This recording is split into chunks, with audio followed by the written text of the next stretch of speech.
Hello and welcome to my beginner's acrylic painting series. My name is Leah and I want to show you how to get started painting with all my methods so that you are set up to join me on my weekly tutorials and demonstrations. Now that you have gathered all of your painting supplies that I listed in the previous video, it is ready to go into your home and hunt for your new studio space. Today I'm going to show you the painting setup that I use multiple times a week to do paintings in this exact size so that you can also set up something modest if you have a small home like I do, or spread out a bit to do your weekly painting. Firstly, it would be nice if you could set yourself up in a place where you didn't have to take everything and put it away every time you weren't painting. It might even be more important than good lighting. You want to remove as many hurdles from getting in your way of painting and creating for yourself, especially if you're doing it frequently and want to get into a consistent practice. You are going to need at least 2 linear feet of table space, and the setup that I'm showing here just goes to about 18 inches deep on the desk.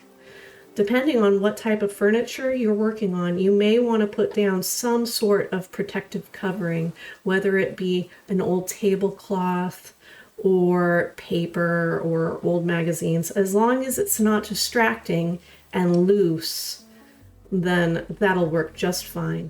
The next thing that you need is going to be lighting. So most people have access to overhead lighting in any given room. Natural window light is pretty hit or miss and changes temperature throughout the day and also with the current weather. If you can have some sort of overhead light, and preferably in front of you, but I know you don't have much control over where your ceiling fixtures are in a room. And then another neutral colored light, whether it be a clip lamp, a floor lamp, or some sort of LED lamp that you can get pretty easily and affordably in a neutral color, or something maybe where you can toggle the color temperature. Have it off to the side of yourself, perpendicular, hopefully, to whatever you're painting on.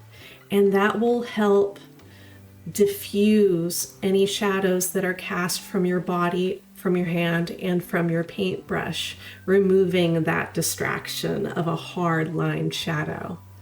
So 2 light sources would be preferred. If there's a window, adding additional light to the scene with the 2 other light sources also not going to be distracting as your sun comes up and then goes back down.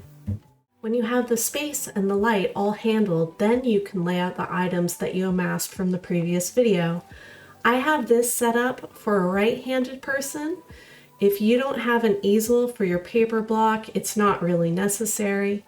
I used a book to set up a slant board for a long while, then upgraded onto a fancy chunk of wood. I have a 3 camera setup now, and vertical is the way to go for me. It's also easier on your neck in the long run if that's a consideration. If you have more space, you could spread out a bit, but you really don't need a fancy setup to paint weekly or even more.